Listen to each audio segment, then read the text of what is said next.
श्री स्वामी समर्थ. नमस्कार भक्तांनो, तुमचं स्वागत आहे आपल्या श्री स्वामी समर्थ या यूट्यूब चॅनलवरती. तर मित्रांनो, मी तुम्हाला आज या व्हिडिओच्या माध्यमातून श्री स्वामी समर्थ सारामृत अध्याय भाग 4 याची संपूर्ण माहिती मी तुम्हाला सांगणार आहे, सविस्तर सांगणार आहे. तरी भक्तांनो, तुम्हाला हा व्हिडिओ पूर्ण बघायचा आहे. तर चला पाहूया. नमस्कार मंडळी. अक्कलकोट नगरीमध्ये त्या काळी स्वामींचा महिमा दूर दूर पसरलेला होता. गरीब श्रीमंत, राजा प्रजा सर्वजण स्वामींच्या दर्शनासाठी येत होते. स्वामींच्या या एका शब्दाने दुःखी माणसाच्या जीवनात आनंद मिळत होता. त्यांच्या कृपेने रोगही नाहीसे होत होते, अडचणी दूर होत होत्या. भक्तांच्या मनात श्रद्धेचा दीप प्रज्वलित होत होता. एका दिवशी सकाळच्या वेळेस स्वामी वडाच्या झाडाखाली बसले होते. त्यांच्या सभोवताली अनेक भक्त जमले होते. कोणी नामस्मरण करीत होते, तर कोणी स्वामींचे चरण दाबत होते, कोणी स्वामींच्या मुखाकडे प्रेमानेही पाहत होते. तेवढ्यात एक गरीब शेतकरी तेथे आला. त्याचे कपडे फाटके होते, डोळ्यात अश्रू होते, मनात मोठी चिंता होती. तो स्वामींच्या चरणी पडला, मोठ्याने रडू लागला. स्वामी शांतपणे त्याच्याकडे पाहू लागले. स्वामी म्हणाले, "काय रे, एवढं का रडतोस?" शेतकरी म्हणाला, "महाराज, माझे सर्व पीक नष्ट झाले आहे.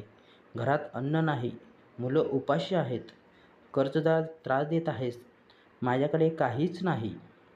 स्वामी म्हणाले आणि हसले.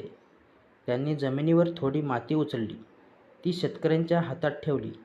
स्वामी म्हणाले, "ही माती तुझ्या शेतात टाक, भिवू नकोस, सर्व ठीक होईल." शेतकरी नम्रतेने म्हणाला, "जशी आज्ञा महाराज." तो माती घेऊन गावाकडे निघाला. त्यांच्या मनात स्वामींवर पूर्ण विश्वास होता. त्याने स्वामींची दिलेली माती शेतात टाकली. काही दिवसांनी आश्चर्य पडले. सुकलेली पिकं हिरवीगार झाली, शेत धान्याने भरून गेले. संपूर्ण गाव आश्चर्यचकित झाले. लोक म्हणू लागले, "हा स्वामींचा चमत्कार आहे." शेतकरी आनंदाने पुन्हा अक्कलकोटला आला. त्याने स्वामींच्या चरणी नमस्कार केला. डोळ्यात आनंदाश्रू होते. तो म्हणाला, "महाराज, तुमच्या कृपेने माझे जीवन वाचले." स्वामी म्हणाले, "सर्व ईश्वरांची कृपा आहे." भक्तांनी जय जय घोष केला. अनंतकोटी ब्रह्मांड नायक राजाधिराज योगीराज श्री स्वामी समर्थ महाराज की जय असा भक्तांनी जयघोष केला. त्या दिवशी आणखी एक घटना घडली होती की एक श्रीमंत व्यापारी स्वामींकडे आला. त्याला आपल्या संपत्तीचा मोठा अभिमान होता. तो म्हणाला, "महाराज, माझ्याकडे खूप धन आहे, मोठे घर आहे, नोकर चाकर आहेत. माझ्यासारख्या सुखी माणूस कोणी नाही." स्वामी काही बोलले नाही. ते शांत बसले. थोड्या वेळाने स्वामी म्हणाले, "जर सर्व काही तुझे आहे, तर मृत्यूला थांबवू शकशील का?" व्यापारी गप्प झाला. त्याच्याकडे उत्तर नव्हते. स्वामी म्हणाले, "धनाचा गर्व करू नकोस. जीवन क्षणभंगुर आहे. सत्कर्म कर, ईश्वरभक्ती कर." व्यापाऱ्याच्या डोळ्यात पाणी आले. त्याचा अहंकार नष्ट झाला. तो स्वामींच्या चरणी पडला. तो म्हणाला, "महाराज, मला क्षमा करा." स्वामी म्हणाले, "मन शुद्ध ठेव, गरिबांना मदत कर."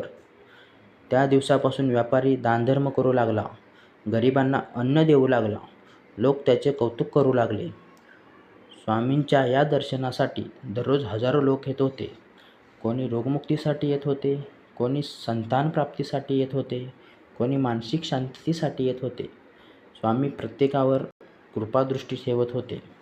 त्यांच्या नजरेत करुणा होती, त्यांच्या शब्दात अमृत होते. एकदा एक स्त्री आपल्या आजारी मुलाला घेऊन, मुलाला तीव्र ताप होता. वैद्यांनी उपचार केले होते, पण काही उपयोग झाला नव्हता. आई रडत रडत होती. ती आई रडत स्वामींच्या इकडे आली. ती स्वामींच्या चरणी पडली. ती म्हणाली, "महाराज, माझ्या मुलाला वाचवा." स्वामींनी मुलाच्या डोक्यावर हात ठेवला.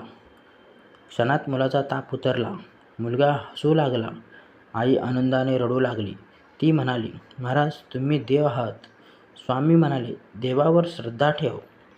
अशा अनेक लीला स्वामी दररोज करीत असत. त्यांच्या कृपेने अनेकांचे जीवन बदलले.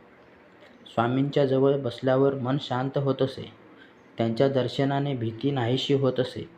त्यांच्या शब्दात अद्भुत शक्ती होती. एका भक्ताने स्वामींना विचारले, महाराज, संसारात सुख कसे मिळेल? स्वामी म्हणाले, सत्य बोल, प्रामाणिक राहा, आईवडिलांची सेवा कर, नामस्मरण कर. भक्त म्हणाला, महाराज, एवढा सुख मिळेल का? स्वामी म्हणाले, मन शुद्ध असेल तर खरे सुख मिळेल. भक्त नम्र झाला. त्याने स्वामींचे चरण धरले. अक्कलकोटमध्ये त्या दिवशी मोठा उत्सव होता. सर्वत्र भजन कीर्तन सुरू होते. टाळ मृदुंगांचा गजर होत होता. भक्त आनंदाने गात होते, दिगंबरा दिगंबरा श्रीपाद वल्लभ दिगंबरा. स्वामी समर्थ शांतपणे सर्वांकडे पाहत होते. त्यांच्या मुखावर तेज होते. संध्याकाळ झाली होती. सूर्यास्ताची वेळ आली होती. आकाश लालसर झाले होते. स्वामी म्हणाले, नामस्मरण हेच खरे धन आहे. सर्व भक्तांनी एकमुखाने नामजप सुरू केला होता. श्री स्वामी समर्थ, श्री स्वामी समर्थ, श्री स्वामी समर्थ. या नामघोषाने संपूर्ण परिसर पवित्र झाला होता. भक्तांच्या मनात आनंद भरला होता. दुःख दूर झाले होते. स्वामींची कृपा सर्वांवर राहिली. जो श्रद्धेने त्याचे नामस्मरण करतो त्यांच्या जीवनातील संकटे दूर होतात. जो भक्त मनापासून प्रार्थना करतो त्याला स्वामी योग्य मार्ग दाखवतात. स्वामींचा संदेश साधा होता, भिवू नकोस, मी तुझ्या पाठीशी आहे. ही वाणी भक्तांच्या हृदयात कायमची कोरली गेली होती. श्री स्वामी. तसेच एका रात्री अक्कलकोटमध्ये मंद वारा वाहत होता. भक्तगण मठात बसून भजन करीत होते.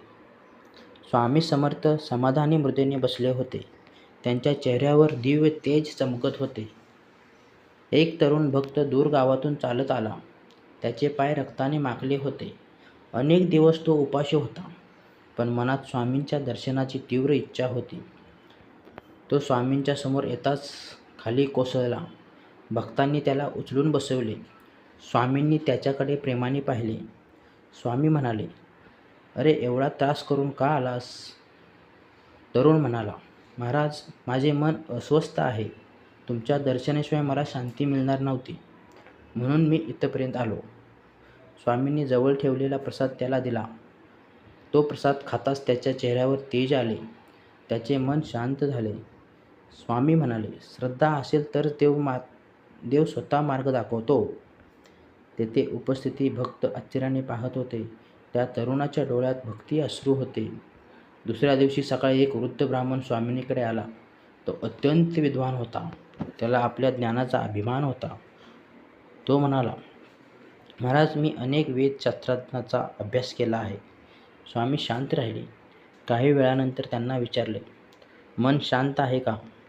ब्राह्मण थोडा गोंधळला. तो म्हणाला, नाही महाराज, मन सतत अस्वस्थ असते. स्वामी म्हणाले, फक्त पुस्तकी ज्ञान उपयोगाचे नाही.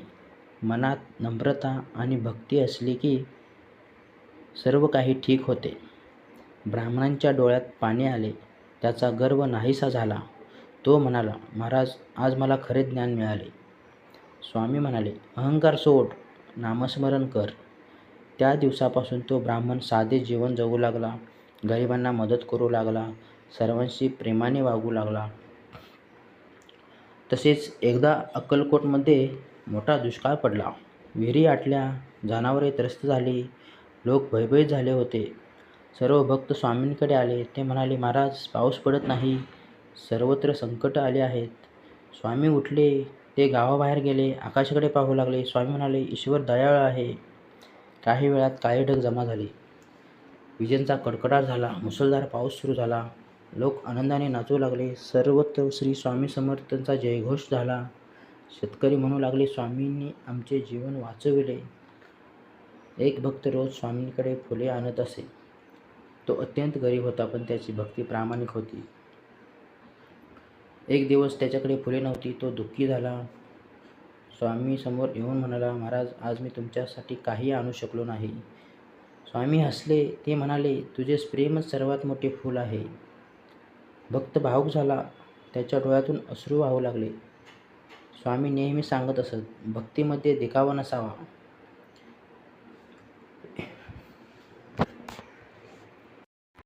श्री स्वामी समर्थ. श्री स्वामी समर्थ. तर भक्तांनो, स्वामी समर्थ सारा अमृत अध्याय भाग 4 यांची संपूर्ण माहिती मी तुम्हाला सांगितलेली आहे.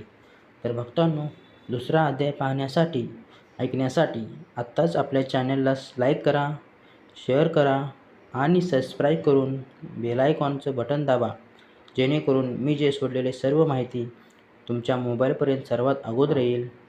श्री स्वामी समर्थ. श्री स्वामी समर्थ. श्री स्वामी समर्थ.